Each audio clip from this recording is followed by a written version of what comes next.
दोस्तों, तारीख थी 14 अगस्त 1947।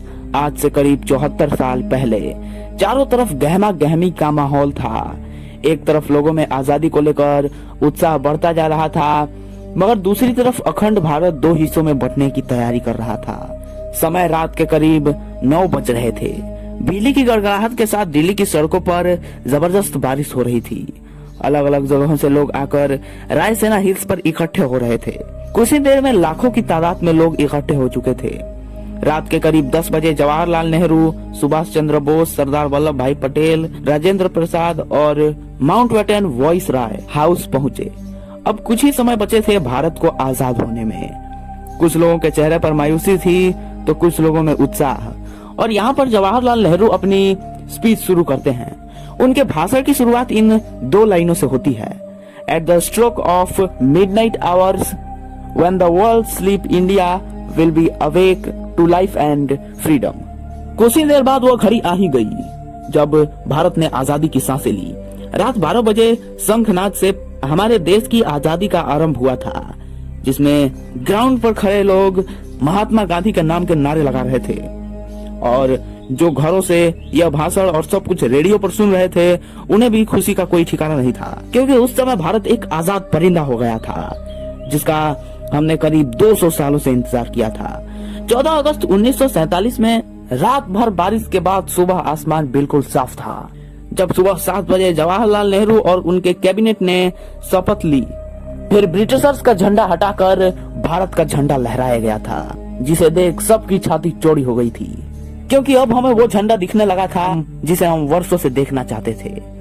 जब राजधानी दिल्ली में आजादी का जश्न मनाया जा रहा था, उस वक्त महात्मा गांधी दिल्ली से हजारों किलोमीटर दूर पश्चिमी बंगाल के नोआखली में थे और राज्य में शांति कायम करने का प्रयास कर रहे थे। जानकार बताते हैं कि जवाहरलाल नेहरू के भाषण को पूरे देश ने सुना था, मगर गांधी जी नहीं सुन पाए थे। 14 अगस्त 1947 एक ऐसी रात थी जब लोग सोए तो गुलाम देश में थे, लेकिन अगली सुबह उनकी आजादी सुबह थी। लेकिन जितनी खुशी हमें आजाद होने में थी, उतना ही गम अखंड भारत के टूट जाने से था, क्योंकि दोस्तों भारत ने अपने 3,46,733 किलोमीटर का एरिया पाकिस्तान के रूप में खो दिया। करोड़ों की संख्या में लोग भारत से अलग हो गए थे। वे लोग जो कुछ दिन पहले भाईचारे का जीवन जी रहे थे, अब वे एक दूसरे के जान के दुश्मन बन चुके थे, क्योंकि 14 अगस्त को रात 12 बजे भारत और पाकिस्तान का विभाजन हो गया था, जिसमें एक हिस्सा भारत को और दूसरा हिस्सा पाकिस्तान को मिला था, जिस वजह से कई सारे दंगे हुए। जो लोग खुद को पाकिस्तान में सुरक्षित समझते थे वे पाकिस्तान में चले गए, और जो लोग भारत में खुद को सुरक्षित समझ रहे थे वे यहाँ आ गए। कहा जाता है कि करोड़ों लोग पलायन को मजबूर हो गए थे। इन दंगों में हजारों लोग मौत के घाट उतर गए थे। ये उस समय दुनिया का संभवतः सबसे बड़ा विस्थापन था, और ये सारा खेल अंग्रेजी हुकूमत का था, जिन्होंने डिवाइड एंड रूल का खेल पहले से ही खेल रखा था, जहां उन्होंने लोगों में हिंदू और मुस्लिम के बीज भर दिए थे, वरना आजादी से पहले हम सब भाइयों की तरह जी रहे थे। वे तो अंग्रेज ही थे जिन्होंने जाति के आधार पर हमारा व्यक्तित्व याद दिलाया, जिसके बाद हम आपस में ही लड़ने लगे। और दोस्तों, हिंदुस्तान और पाकिस्तान के विभाजन की सबसे बड़ी वजह ये भी थी कि मोहम्मद अली जिन्ना देश के पहले प्रधानमंत्री बनना चाहते थे, लेकिन पंडित जवाहरलाल नेहरू को प्रधानमंत्री बनाने का वादा गांधी जी पहले से ही कर चुके थे, जिसके बाद मोहम्मद अली जिन्ना ने अपना एक अलग देश मांगा, और इसी वजह से यह सारा फसाद शुरू हुआ, जो 15 अगस्त 1947 में खत्म हुआ।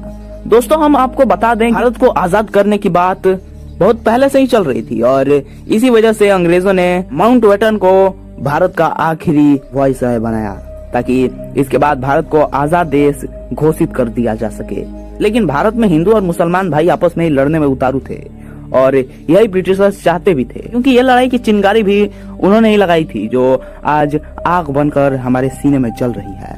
लेकिन दोस्तों, इससे भी ज्यादा अफसोस की बात तो यह है कि ब्रिटिशर्स ने हमारे साथ हर वो जुल्म किए जो शायद हम याद करें तो हमारे आंखों में आंसू आ जाते हैं, लेकिन फिर भी उन्हें बारातियों की तरह विदा किया गया, जहां 1500 ब्रिटिशर सैनिक की पहली टीम 17 अगस्त 1947 को अपने देश लौटी, और दूसरी और आखिरी टीम 1 साल बाद 27 अगस्त 1947 को निकली। जब ब्रिटिशर्स की आखिरी टोली हमारे देश छोड़कर जा रही थी, तब उन्हें बैंड बाजे के साथ विदा किया गया, और उसी दिन ब्रिटिशर्स का नाम हमारे देश के नक्शे से निकल गया। तो दोस्तों यह थी हमारे आजादी की पूरी कहानी। लेकिन क्या आप हमें बता सकते हैं कि जिस देश का ख्याल करके हमारे देश के स्वतंत्रता सेनानियों ने अपनी जानें गंवा दी थी और कई लोग अपनी आखिरी सांस तक हमारे देश की सेवा के लिए लड़ते रहे, क्या वो देश आज हम बना पाए हैं या नहीं? तो अपना जवाब हमें कमेंट सेक्शन में जरूर बताइएगा। वीडियो रिपोर्ट में इतना ही। अंत तक बने रहने के लिए आपका बहुत बहुत धन्यवाद।